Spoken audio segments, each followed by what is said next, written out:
बातमीपत्रामध्ये आता आपण पाहणार आहोत सकाळच्या महत्त्वाच्या 100 बातम्या। सुरुवात करूयात। शिवसेना शिंदे गटाची पहिली यादी जाहीर झाली असून त्यात यवतमाळ जिल्ह्याच्या दिग्रस विधानसभा मतदारसंघातून विद्यमान आमदार संजय राठोड यांना पुन्हा उमेदवारी देण्यात आलेली आहे। शिंदे शिवसेनेच्या पहिल्या यादीत नांदगाव विधानसभा मतदारसंघातून पुन्हा एकदा आमदार सुहास कांदे यांना संधी देण्यात आली आहे। यावेळी कार्यकर्त्यांनी फटाक्याची आतिषबाजी करत जल्लोष केला। माझ्या विरोधात उमेदवार ठरला असून तुतारीवर असो किंवा मशालीवर उमेदवार गुलाबराव देवकर हेच आपल्या विरोधात निवडणूक लढवणार असल्याचे मंत्री गुलाबराव पाटील यांनी स्पष्ट केलं। आपलं गणित चुकत नाही, मात्र तुम्ही चुकू नका असं आवाहन त्यांनी कार्यकर्त्यांना केलं। अजित पवार गटाचे मुख्य प्रवक्ते उमेश पाटील यांनी पदाचा अखेर राजीनामा दिलाय। यावेळी त्यांनी सुनील तटकरे यांना काही खोचक सवाल केले। उमेश पाटील शरद पवारांच्या राष्ट्रवादी काँग्रेसमध्ये परतण्याची शक्यता आहे। उमेश पाटील यांनी मंगळवारी शरद पवार यांच्या गाडीतून प्रवास केला। दरम्यान त्यांना पक्षामध्ये घेण्यास आमदार रोहित पवार यांनी मात्र विरोध केलाय। लवकरच महाविकास आघाडीचं जागावाटप जाहीर होईल। या जागावाटपात काँग्रेस सर्वाधिक जागा लढवणार आहे। काँग्रेस 105 ते 110, शिवसेना ठाकरे 90 ते 95, तर शरद पवार यांची राष्ट्रवादी 75 ते 80 जागा लढवण्याची शक्यता आहे। महाराष्ट्राच्या राजकारणात आणखी एक ठाकरे मैदानात उतरणार आहेत। माहीम विधानसभा मतदारसंघातून मनसे अध्यक्ष राज ठाकरे यांचे पुत्र अमित ठाकरे निवडणूक लढवणार आहेत। वरळी विधानसभा मतदारसंघातून ठाकरे गटाकडून आदित्य ठाकरे मैदानात आहेत, तर मनसेकडून आदित्य ठाकरेंविरोधात संदीप देशपांडेंना विधानसभेची उमेदवारी देण्यात आली आहे।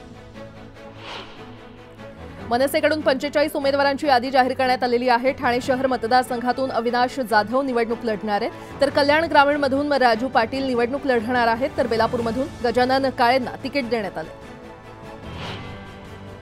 घाटकोपर पश्चिम मतदारसंघातून मनसेनं भाजप विरोधात उमेदवारी दिलाय। घाटकोपर पश्चिममध्ये भाजपचे राम कदम यांच्याविरुद्ध मनसेचे गणेश चुक्कल यांच्यामध्ये लढत होणार आहे। महाविकास आघाडीमध्ये जागावाटपाचा तिढा वाढेल असं वाटतंय। जागावाटपाला थोडा विलंब होतोय हे नाकारता येत नाही असं म्हणत भास्कर जाधव यांनी महाविकास आघाडीला घरचा आहेर दिलाय।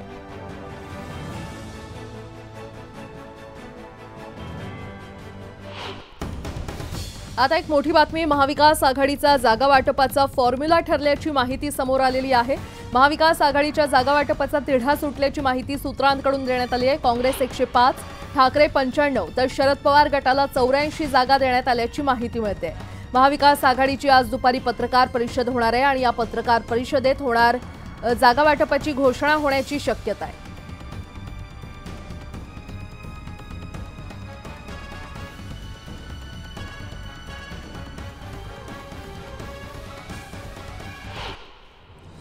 पारनेर मतदारसंघातून खासदार निलेश लंके यांच्या पत्नी राणीताई लंके यांना राष्ट्रवादी शरदचंद्र पवार पक्षाकडून एबी फॉर्म देण्यात आलाय। महाविकास आघाडीकडून राणी लंके यांच्या उमेदवारीवर शिक्कामोर्तब झालंय। खासदार सुप्रिया सुळे आणि योगेंद्र पवार यांच्या उपस्थितीमध्ये बाईक रॅली पार पडली। या बाईक रॅलीनंतर दौंडचे माजी आमदार रमेश थोरात यांनी खासदार सुप्रिया सुळे यांची भेट घेतली। यावेळी त्यांनी दौंडच्या उमेदवारीची मागणी केली। मुख्यमंत्री एकनाथ शिंदे उद्या सिंधुदुर्गच्या दौऱ्यावर आहेत। या दौऱ्यादरम्यान माजी खासदार निलेश राणे मुख्यमंत्र्यांच्या उपस्थितीमध्ये शिवसेनेत प्रवेश करणार आहेत।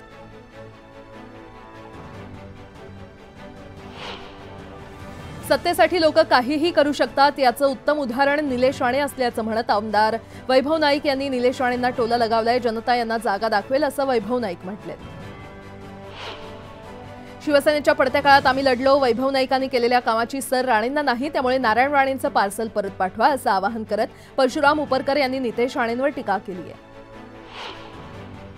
बाप एका पक्षात तर मुलगा दुसऱ्या, हे सगळं सत्तेसाठी सुरू आहे। महायुती आणि महाविकास आघाडी गलिच्छ राजकारण करताय अशी खोचक टीका गजानन काळे यांनी केली आहे।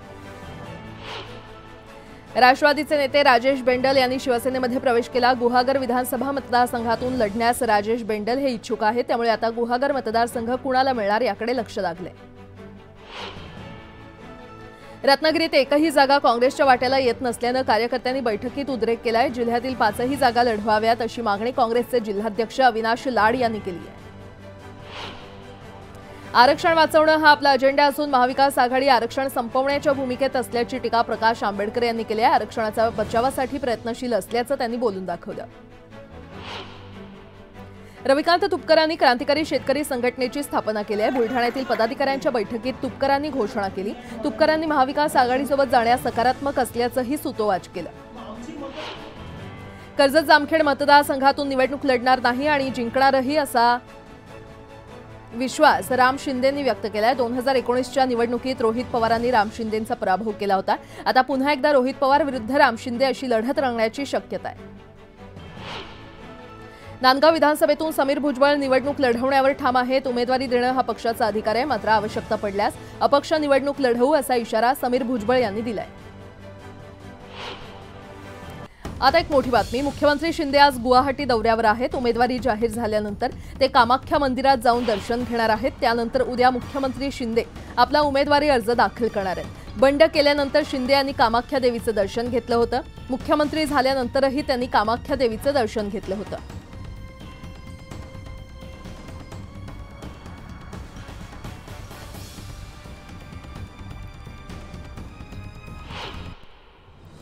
हडपसर विधानसभा मतदारसंघातील कार्यकर्त्यांना उद्धव ठाकरेंनी कामाला लागण्याच्या सूचना दिलेल्या आहेत। इच्छुक उमेदवार महादेव बाबर यांनी उद्धव ठाकरेंची भेट घेतल्यानंतर उद्धव ठाकरेंनी या सूचना केल्या। आरक्षण वाचवणं हा आपला अजेंडा असून महाविकास आघाडी आरक्षण संपवण्याच्या भूमिकेत असल्याची टीका प्रकाश आंबेडकर यांनी केली आहे। आरक्षणाचा बचाव करण्यासाठी आपण आरक्षणाच्या अवतीभोवती फिरत असल्याचं त्यांनी स्पष्ट केलं। आमदार भरत गोगावले यांनी महाडमधून प्रचाराचा शुभारंभ केलेला आहे। महाडचे ग्रामदैवत श्री वीरेश्वर महाराजांच्या चरणी श्रीफळ अर्पण करून गोगावले यांनी पत्नीसह वीरेश्वर महाराजांकडे साकडं घातलं।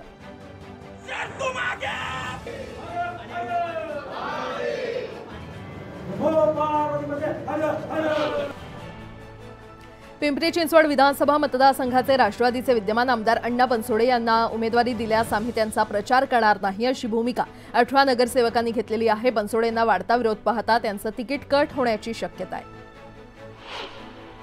महाराष्ट्र विधानसभेत आम्ही पूर्ण ताकदीनं निवडणूक लढवणार अशी प्रतिक्रिया एमआयएमच्या वारिस पठाण यांनी दिली आहे, तर 2 दिवसात पुढील उमेदवार देणार असल्याचंही पठाण म्हटले।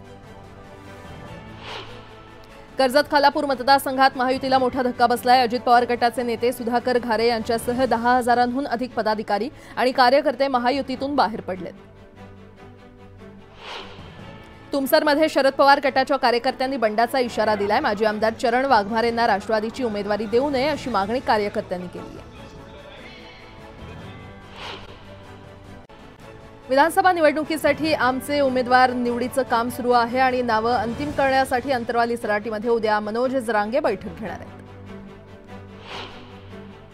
बाबा सिद्दीकींवर हल्ला करण्यापूर्वी आरोपींनी पलासदरी गावाजवळील जंगलात जाऊन शूटिंगचा सराव केल्याचं पोलीस तपासात उघड झालंय। आरोपींनी झाडावर गोळी झाडून सराव केला होता।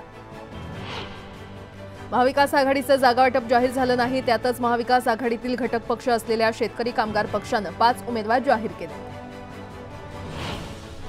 विधानसभा निवडणुकीसाठी राज्यात महायुती महाविकास आघाडी परिवर्तन महाशक्तीनंतर आता 4थ्या आघाडीची घोषणा करण्यात आली आहे। दरम्यान आरक्षण धोक्यात आहे असं सांगत आनंदराज आंबेडकर यांनी प्रकाश आंबेडकर यांनाही सोबत येण्याच्या प्रश्नावर भाष्य केलंय। गणेशोत्सव नवरात्रोत्सवानंतर यंदाची पोलिसांची दिवाळी निवडणुकीच्या बंदोबस्तात आणि धावपळीत जाणार आहे। पोलिसांच्या रजा आणि सुट्ट्या 25 नोव्हेंबरपर्यंत रद्द करण्यात आल्या। मुंबईतील रस्त्यांच्या सिमेंट काँक्रिटीकरणाच्या दुसऱ्या टप्प्यातील कामांना अद्याप वाहतूक पोलीस विभागाचं ना हरकत प्रमाणपत्र मिळालेलं नाहीये आणि त्यामुळे संबंधित कामं निवडणुकीनंतरच सुरू होणार आहेत। राज्यात सध्या सुरू असलेला पाऊस आता विश्रांती घेणार असून या मान्सूनची सांगता ऑक्टोबर अखेर होणार आहे, त्यामुळे लगेच थंडीची चाहूल महाराष्ट्रात लागण्याची शक्यता आहे। दिवाळी अवघ्या 10 दिवसांवर आली असून राज्यातील काही भागात अवकाळी पाऊस पडतोय, त्याचा फटका फटाके व्यवसायाला बसत असून किरकोळ विक्रेते फटाके घेण्यासाठी येतच नसल्यानं घाऊक व्यापारी चिंतेत आहेत।